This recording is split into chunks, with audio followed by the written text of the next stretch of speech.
విజయవాడలో metro Eluru road పైవంతెన పనుల వల్ల ట్రాఫిక్ ఇబ్బంది లేకుండా ప్రత్యామ్నాయాలపై స్థానిక ప్రజాప్రతినిధులు జిల్లా అధికారులు దృష్టి సారించారు. ఇందులో భాగంగా విజయవాడ ఆటోనగర్లో రోడ్లను ఎంపీ కేశినేని శివనాథ్, ఎమ్మెల్యే గద్దె రామ్మోహన్ రావు, ఎన్టీఆర్ జిల్లా కలెక్టర్ లక్ష్మీశా పరిశీలించారు. ప్రత్యామ్నాయ మార్గాల కోసం మురళీనగర్ నుంచి బల్లెంవారి వీధి వరకు రోడ్లు పరిశీలించారు. రామవరప్పాడు రింగ్ రోడ్డు నుంచి కేసరపల్లి వరకు ఎస్ఎల్వీ గ్రాండ్ మీదుగా గన్నవరం ఎయిర్పోర్టుకు ప్రత్యామ్నాయ మార్గం ఏర్పాటు చేయాలని collector Lakshmisha, MP Sivanath, MLA Gadde Rammohan సూచించారు. ఈలోగా ప్రజలు ఇబ్బంది పడకుండా ప్రత్యామ్నాయ మార్గాలు సిద్దం చేసి తాత్కాలిక రోడ్లు ఏర్పాటు చేస్తామని ఎంపీ కేశినేని శివనాథ్ తెలిపారు.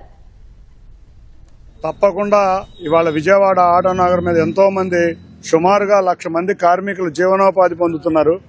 అమరావతి క్యాపిటల్ గా రాబోతుంది. అంతేకాకుండా బందర్ పోర్ట్ రాబోతుంది. ఇంకా మరి అంతగా ఇవాళ ట్రాన్స్పోర్ట్ రంగం పెరగబోతుంది. రాబోయే 4 సంవత్సరాల్లో ఆటోనగర్ లో దాదాపు 1,50,000 నుంచి 2,00,000 మంది కార్మికులు పనిచేసే వ్యవస్థ ఏర్పాటు చేయాలి. దానికి తదనుగుణంగానే ఏవంటే ఇన్ఫ్రాస్ట్రక్చర్ ఇవ్వాలి. అన్నిటికన్నా ముఖ్యంగా విజయవాడ ట్రాఫిక్ చాలా ముఖ్యమైన సమస్య. ఆ సమస్యను పరిష్కరించాలి అంటే ఆటోనగర్లోకి వివిధ మార్గాల ద్వారా లారీల ఎంట్రీని ప్రవేశపెట్టి విజయవాడ నగరంలో lorry entry zone free zone చేసి ట్రాఫిక్ సమస్యకి పరిష్కారం ఇవ్వాలని మా గౌరవ ముఖ్యమంత్రి నారా చంద్రబాబు నాయుడు గారి ఆధ్వర్యంలో నేను, మా గౌరవ ఎమ్మెల్యే గద్దె రామ్మోహన్ రావు, కలెక్టర్ గారు, అంతేకాకుండా ఆటోమొబైల్ అసోసియేషన్ అధ్యక్షులు, లారీ ఓనర్స్ అందరం కలిసి ఇవాళ కొన్ని ప్రాంతాలు పర్యటించడం జరిగింది. దీనికి ప్రత్యామ్నాయ మార్గాలు కూడా ఎన్నుకోవడం జరిగింది.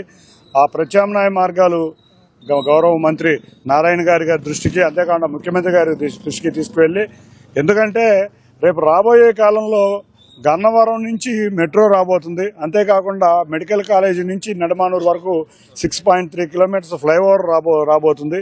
వీటిలన్నిటికీ ట్రాఫిక్ సమస్యలు చాలా ఇబ్బందిగా ఉండబోతున్నాయి. దీంతో పాటు లారీలకు కూడా ఎంట్రీ ఇప్పుడు చాలా దుర్భరంగా ఉంది. ఇప్పుడు అవి కూడా మొదలైతే లారీ ఎంట్రీయే ఇబ్బంది అవుతుంది. కాబట్టి తాత్కాలికంగా కొన్ని రోడ్లు, పర్మనెంట్ గా తాత్కాలిక సొల్యూషన్ ఇమ్మని గౌరవ కలెక్టర్ గారిని కోరడం జరిగింది. త్వరలో శాశ్వత పరిష్కారం ఇస్తామని తెలియజేసుకోవడం జరిగింది.